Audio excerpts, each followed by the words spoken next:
陆东明握住妻子的手，不用担心他，方先生暗中保护着他，不会让他有生命危险的。你上了一天班，累了吧？陆东明拍拍自己的肩膀，靠着我这里。海玲笑，靠到了他的肩膀上，他的大手随即揽住了他。东明，有你真好，我也有了依靠。以前他是妹妹的依靠，是儿子的依靠，现在他也有了依靠。陆东明宠溺地道，有你更好，你也是我的依靠，我的精神支柱。老婆，感谢老天爷让咱们相遇、相识、相知、相爱，余生相伴。你还记得咱们第一次见面吗？陆东明笑，怎么可能不记得？你那次推着婴儿车，洋洋在车上，你不小心碰到了我的车，我新提的车都被你撞花了。战印打电话给我，告诉我撞了我车的人是他的大姨姐。我看在战印的颜面上，只意思意思的收了你一点钱，当做你赔偿给我的维修费。他的车有保险，维修有保险，但他新提的车就被撞，他心里不爽。既然海玲说要赔偿他，就让他赔呗。初次见他，他并无好感，唯一有好感的是洋洋，就是洋洋怕他。他见到洋洋可爱，海玲当时又不停的道歉，被吓得不轻的样子，他才耐着性子没有发脾气。海玲坐正身子看着他说道，原来是战印打电话给你了。战印虽说闪婚后就隐瞒身份，但他在背后为海童做了很多事的。海童最在乎的人就是你母子俩，他便是你们为亲人。说实话的，知道战印被战奶奶逼着和你妹妹闪婚，我们都不看好他的婚姻，没想到海童能够融化战印心里的冰块，夫妻俩现在恩爱的让人羡慕嫉妒恨。陆东明再一次握住了海玲的手，老婆，我也会让你活成别人羡慕嫉妒恨的对象，我早就是别人羡慕嫉妒恨的对象了。海玲幸福的再一次靠在他的肩膀上，想起初识他时的他还没有和周红林离婚，但周红林向他提出了以后生活 AA 制，明知道他与社会脱节了，几年都没有工作，工作时赚到的钱又被哄着拿出来装修了那套婚房，手里没有什么钱的了。妹妹每个月给他5000块，怕周红林知道，让他说只给了2000块的生活费，免得周红林一分生活费都不给他，却成了周红林找他吵架的理由，说他妹妹赖在他们家里住，吃他的，住他的，结婚前的承诺都被周红林丢进太平洋，想不起来。一个男人不爱你时，真的很无情，那段日子太难过了。海玲很少去想那段日子，她减肥成功后，在妹妹和妹夫的资助下重新搞事业，走到今天，不敢说功成名就，至少她收获了幸福。她的人生随着离婚改变了。不要再想过去，都怪我无端端的和你说起过去。不用海玲说，她沉默不言时，陆东明就知道她想起了和周红林纠缠的那段日子。我早已坦然。海玲笑道，就是我做梦都想不到我会有今天。离婚后，她的小日子过得蒸蒸日上。周红林走下滑坡，虽说是战印在背后整治周红林，导致周红林失去了工作，也没有老板敢用他。原先周红林还想投入商事集团旗下，因为商事和战事是死对头，他想着在商事集团混出个名头来，然后就能挥舞着商事集团这面大旗报复战印的。谁想到商太太竟然是海玲姐妹俩的亲姨妈。商太太花了几十年的时间寻找妹妹不果，最后只找到2个外甥女，疼外甥女如同亲生女。商小飞和海童算得上是情敌，偏偏2个人又成了好朋友，最后非但没有争斗，反而好得像亲姐妹一样。商小飞更是放弃了他爱慕多年的战印，如今也寻到了属于他的幸福。周红林的计划落空了，商事不可能要他，他无法再借助商事，而在管城除了商事赶和战事正面冲突，其他公司都是极力避免和商事起冲突。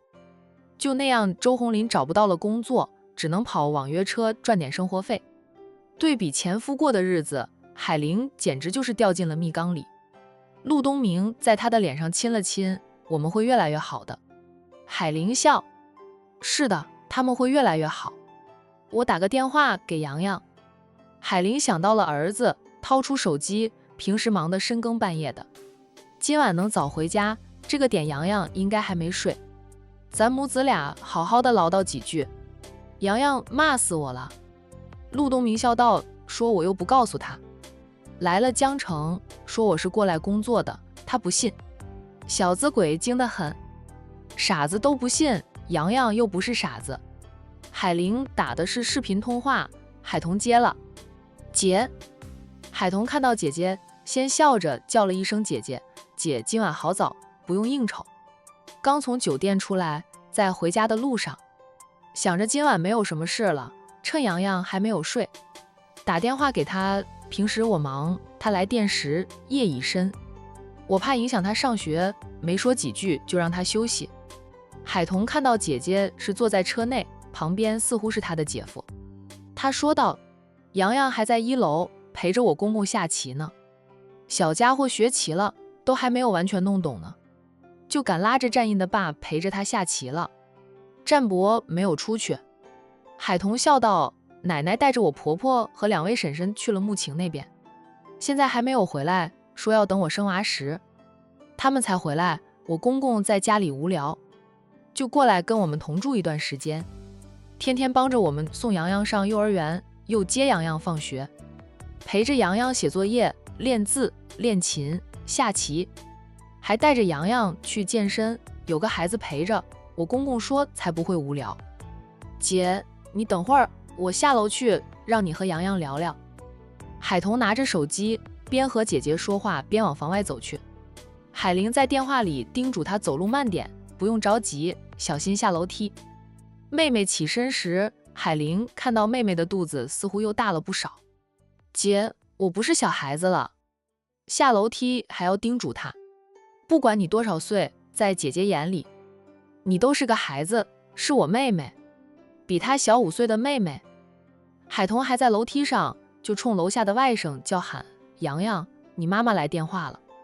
正在和战丽蓉下棋，下得入神的洋洋，棋艺是不如他的战爷爷的，战爷爷偶尔让他几子而已，很多时候他都是输了，不过小家伙就算输了也要坚持。战丽蓉发现他输了之后，就会改变策略，从一次次输了中总结经验，还会学着他的作风，是个懂得变通的孩子，很聪明。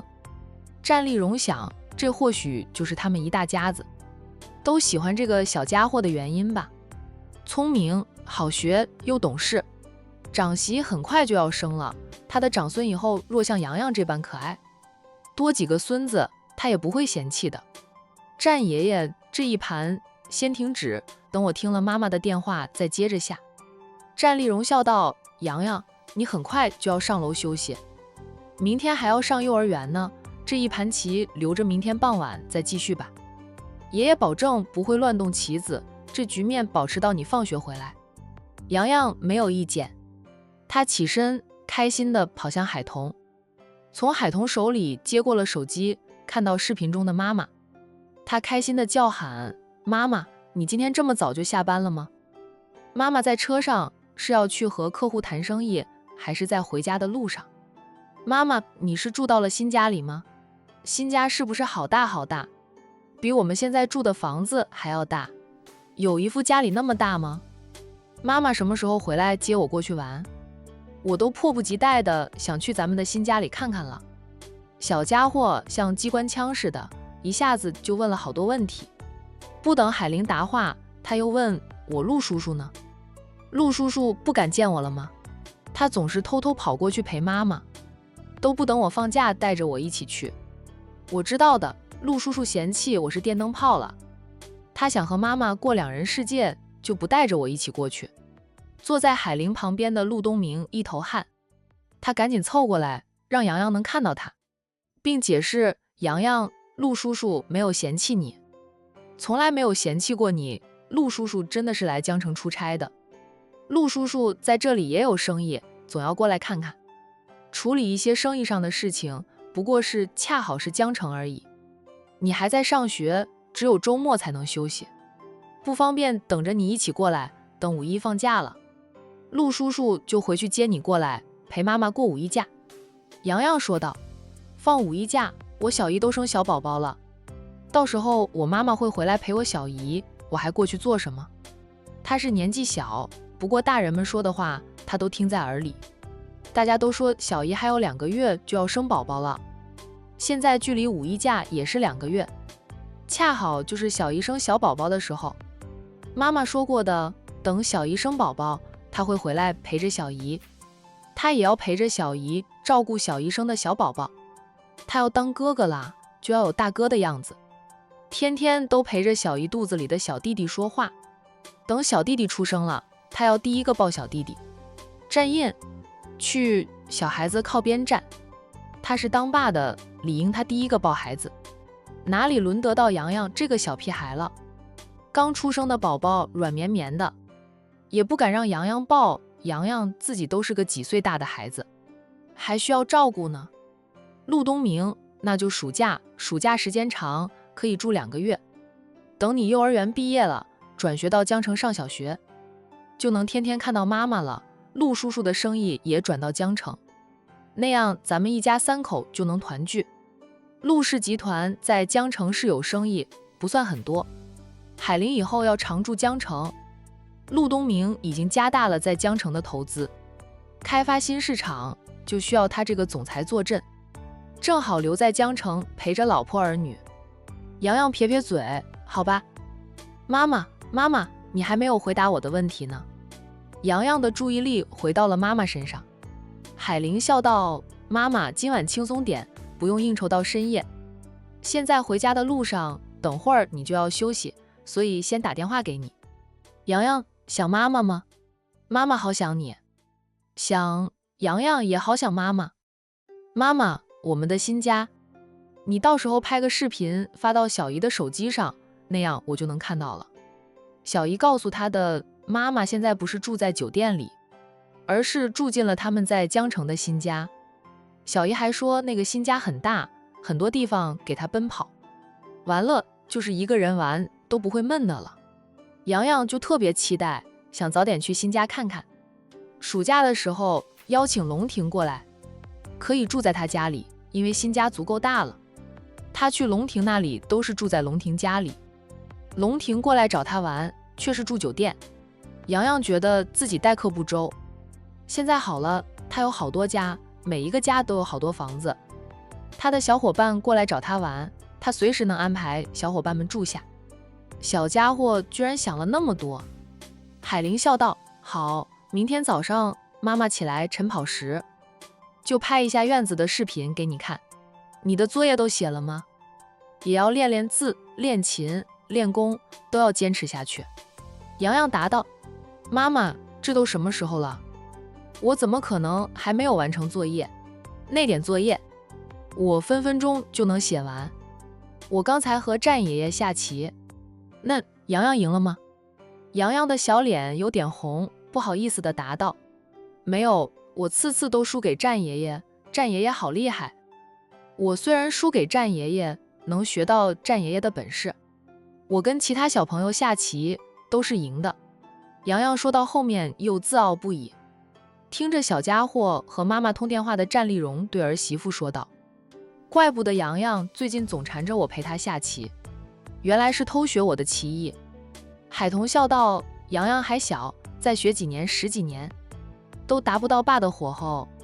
战丽蓉说道，也不是这样说的，爸很少下棋了，生疏，洋洋聪明好学，输了会总结经验，他很快就可以出师，并且青出于蓝更胜于蓝。洋洋除了学武没有太好的资质外，其他方面都远超同龄人，是个非常不错的苗子，好好培养，再过10几年就能成为管城商界的新星。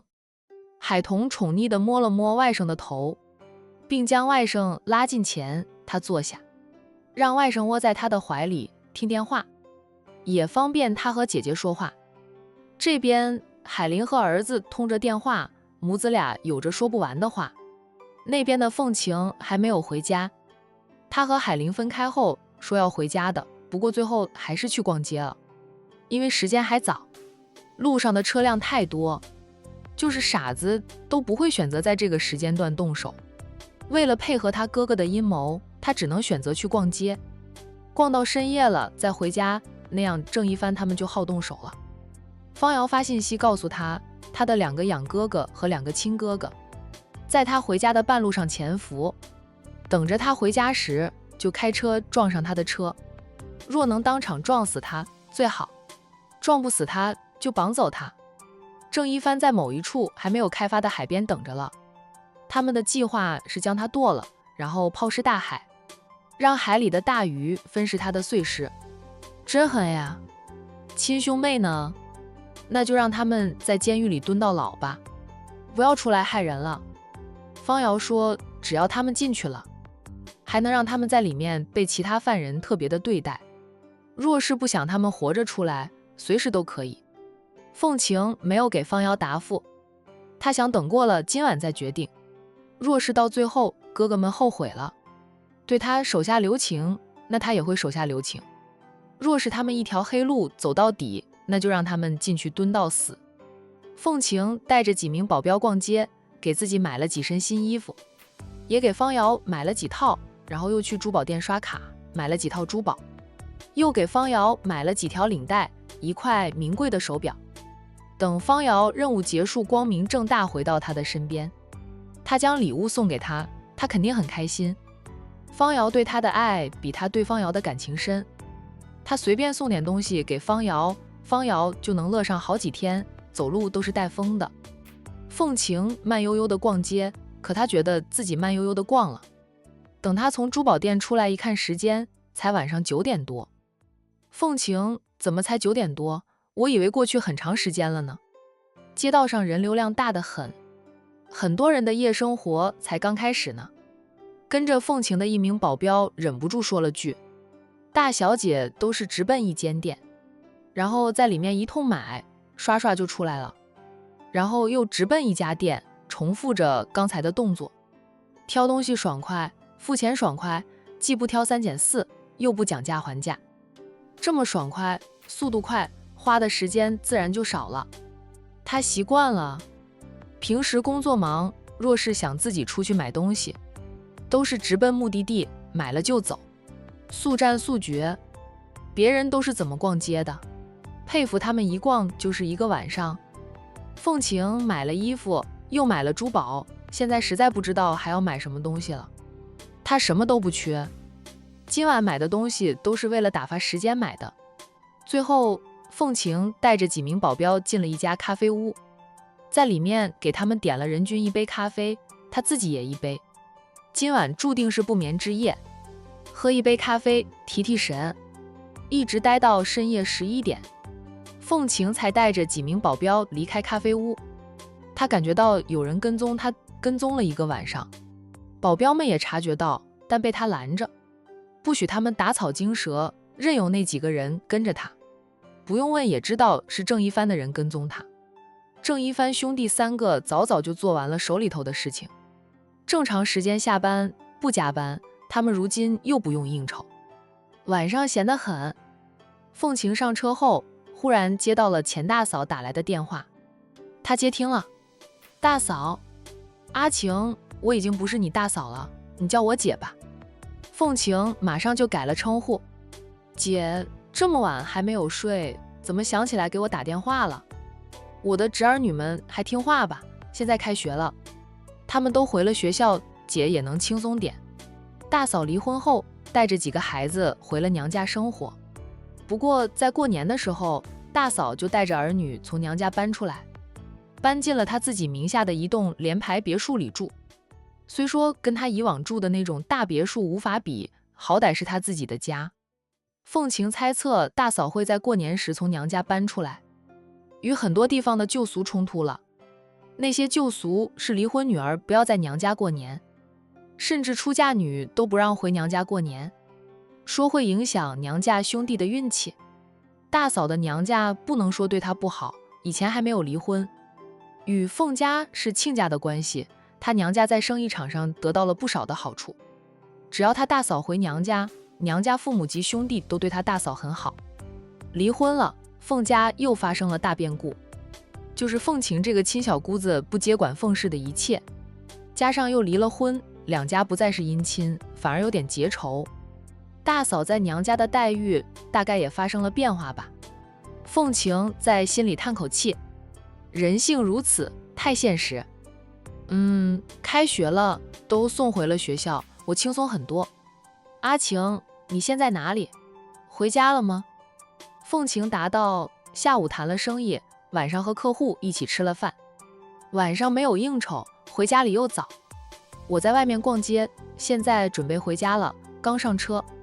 闻言，他大嫂立即紧张着急的道，阿晴，你别回家，回公司，今晚就住在公司里，哪里都不要去，不要住在公司，赶紧去丰泽大酒店，或者乔家名下的酒店都可以，总之你不要回家，也不要一个人待在公司里。凤晴蹙眉，大嫂是知道了什么吗？大嫂，为什么？你听到什么风声了吗？我没有听到什么，就是去看了一下爸，觉得爸今晚总是心不在焉的样子，时不时就偷偷打电话背着我。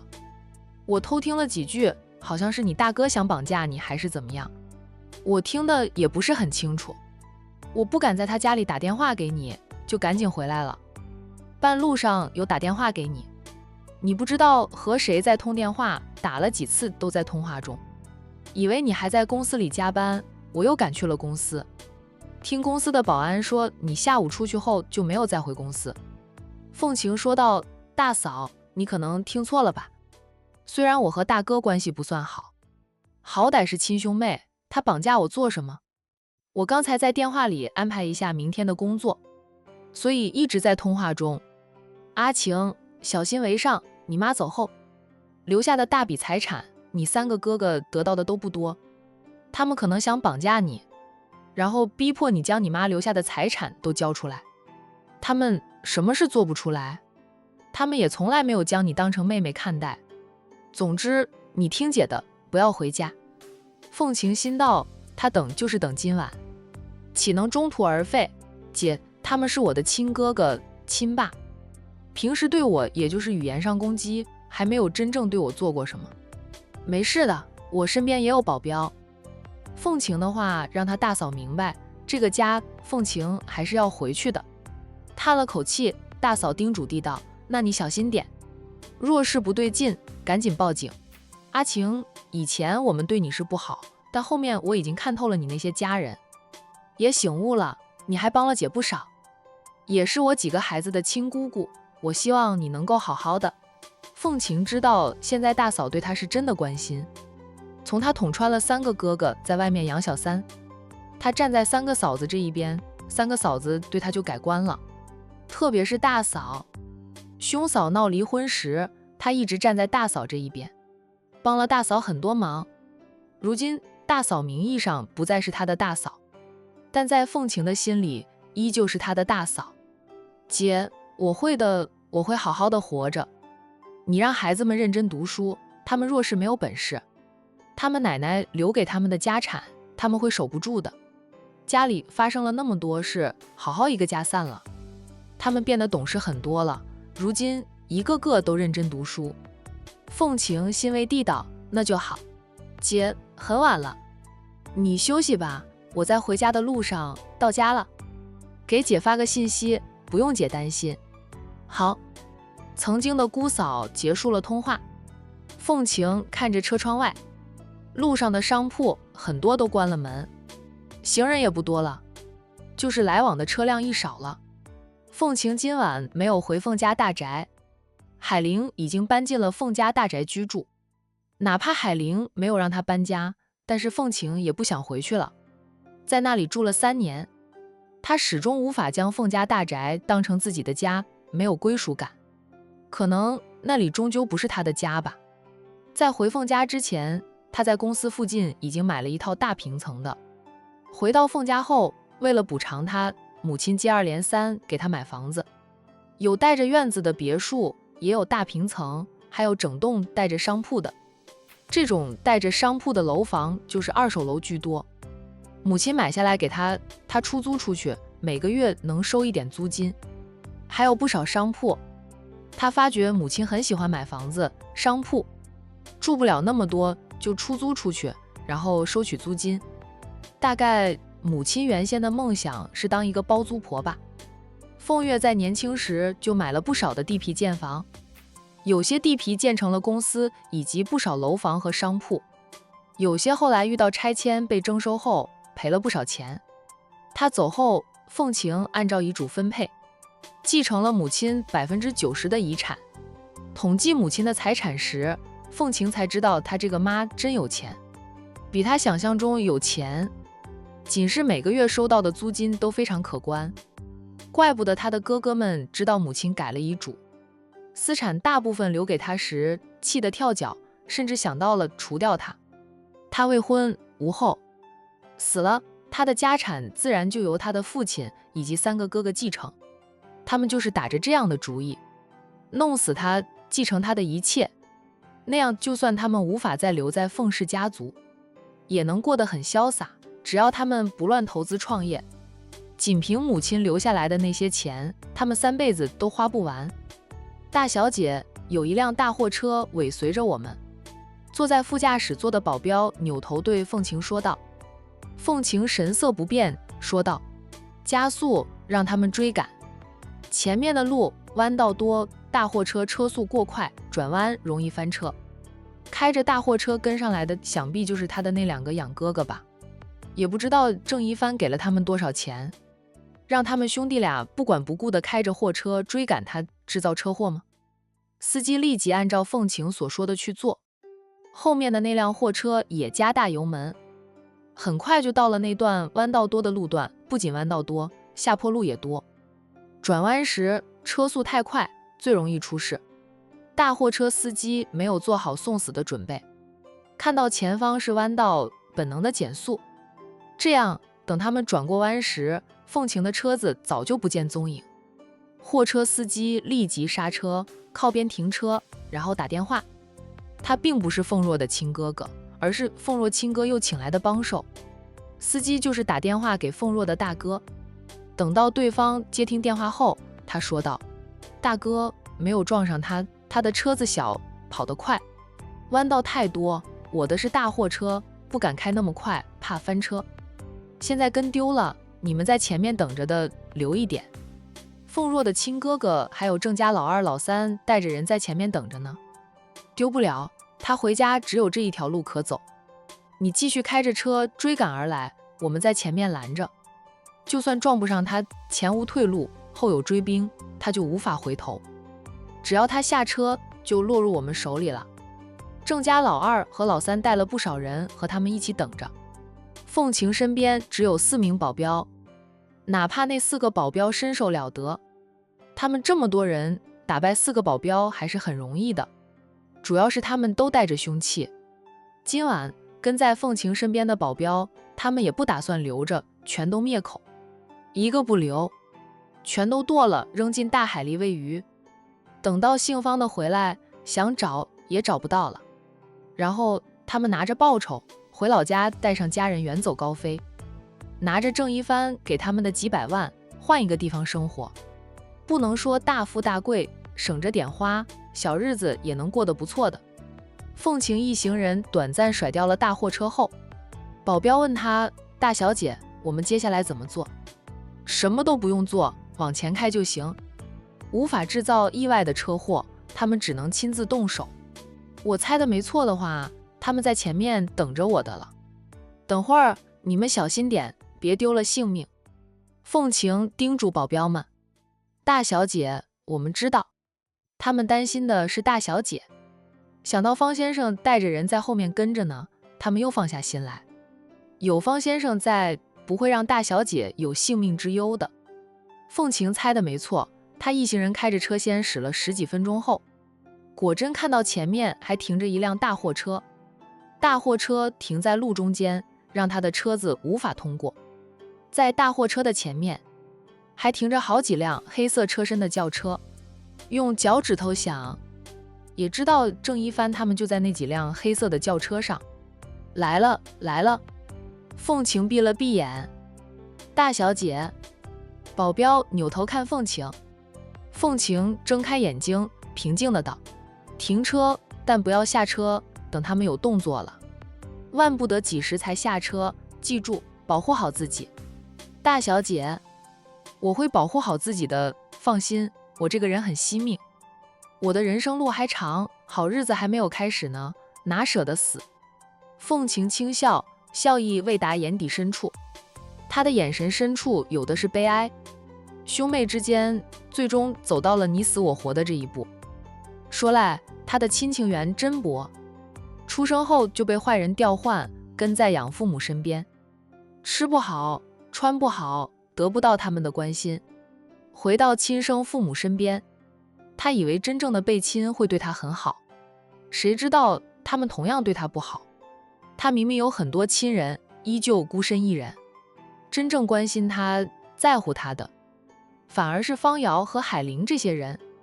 保镖们早就知道大小姐等着今晚的了，他们沉默地接受了大小姐的安排。后面的大货车追上来时，我们就赶紧下车，防着对方假装刹车失灵直接撞上来，那样被前后2辆大货车夹攻，他们不死也残。凤晴不希望真有人员死亡，计划是今晚只让他自己一个人受伤的。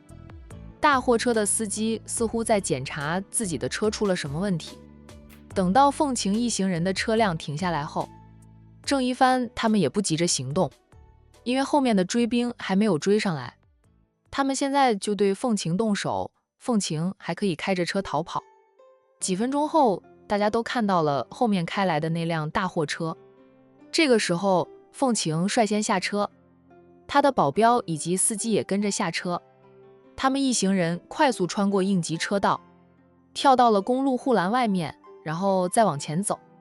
后面追来的大货车看到凤晴等人下车了，他连忙刹车，不过由于惯性动作，哪怕他刹车了，最后还是追尾了凤晴的那辆保镖车。保镖车被撞得往前冲，又追尾了凤晴的车辆。凤晴的车被动地撞上了前面停着的那辆货车，接二连三的巨响响起。万幸凤晴他们提前下了车，并且避开了，否则就会受伤。郑一帆带着他的人下了车，路上除了他们的车灯，四周围黑漆漆的，又前不着村后不着店，路边并无人家居住。挑这样一个路段对凤晴下手最是适合。动手！郑一帆下车后直接就吩咐他的人动手，连多一句话都不想说。虽说夜深人静了，但也不能保证没有人会经过这路段，所以他们要速战速决，先将凤晴绑了再说。只要绑了凤晴，这些车辆就要马上开走，保证着这条路的顺畅。没有谁说话，只有打架时偶尔发出的闷哼声。凤晴的保镖身手不错，但只有4个人，2名司机不会拳脚功夫，3两下就被郑一帆的人踢倒在地上。郑一帆为了确保万无一失，带了不少人过来的，就是想仗着人多势众绑走凤晴。凤晴也不会拳脚功夫，他是凭着打架的一股狠劲打伤了几个人，不过很快他就被几个大男人一拥而上围殴他，他只能不敌，然后他就被人用布塞住了嘴，再用麻袋套住他的头，再被人强行塞进了一辆车。他听到大哥的声音，他低声地对2个弟弟说道：“我们走。”叫凤若的2个哥哥跟上，这里留几个人清理一下现场，赶紧走。接着凤晴就听到了发动引致的声音，车子开动了。后面的情况怎么样，他看不到。被塞在车后座的他手脚还是自由的，他扯开了塞进他嘴里的布，但无法挣脱麻袋，袋口被一双有力的大手死死地抓住。有人对他拳打脚踢，二哥快绑住袋口，他3哥催促着。对他拳打脚踢的是郑老二。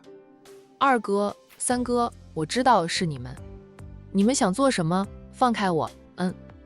凤晴又闷哼一声，是遭到了他二哥的一拳。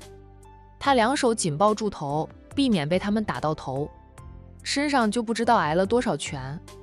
凤晴，你知道是我们也没事，你最好老实点，还能少受点皮肉之苦。郑老二冷冷地道，否则死之前也要让你痛苦万分，死都死不瞑目。凤晴不动了，郑老二就赶紧绑住了袋口。二哥，你们到底想做什么？知不知道你们这样做是犯法的？你们这是绑架，我一旦报警，你们落入警方手里，少说也要判上几年。凤晴是不反抗了，但嘴上还能说话，挨了不知道多少拳，他嘴角都在流血。他擦了擦，受点皮肉伤，死不了人。不过他现在这副狼狈样子，等会儿被方瑶看到了，他真怕方瑶会一气之下亲手了结三个哥哥。郑老二又要一拳挥过去，负责开车的郑一帆低声呵斥：“老二，别把他打死了，等会儿还要问他密码的。凤晴死了，他的所有财产自然而然由他们这些当哥哥的继承。不过也要知道凤晴的银行卡以及存折的密码，家里的保险柜也有密码，以及很多房产的钥匙都被凤晴藏了起来。他们要先从凤晴的嘴里套到密码，才能结束他。不过是几拳，还受不了吗？不是说他从小就和别人打架，打到大的吗？”郑老二还是一拳落下，打到了凤晴的大腿，因为他缩着身子。凤晴再次闷哼一声。郑老二骂道：“凤晴，你不是很厉害吗？反抗呀，有本事的就反抗，看你今晚如何逃出我们的手掌心。贱人，要不是你这个贱人，我们也不会家破人亡。我严重怀疑当初做的 DNA 鉴定结果被人换了。像你这样的贱种，怎么可能是我们的亲妹妹？阿若才是我们的妹妹。你就是个贱种，贱种。”郑老三默了默后说道：“二哥，当初做了几次的鉴定，结果不会有错的。你别骂贱种了，咱们和他同父同母，你骂他贱种，也等于骂我们自己。凤晴都是贱种，他们是什么？不也是贱种？哪怕他们希望当初的鉴定结果是假的，凤晴并不是他们的亲妹妹，那只是他们希望，并不是真的。现实，凤晴就是他们的亲妹妹。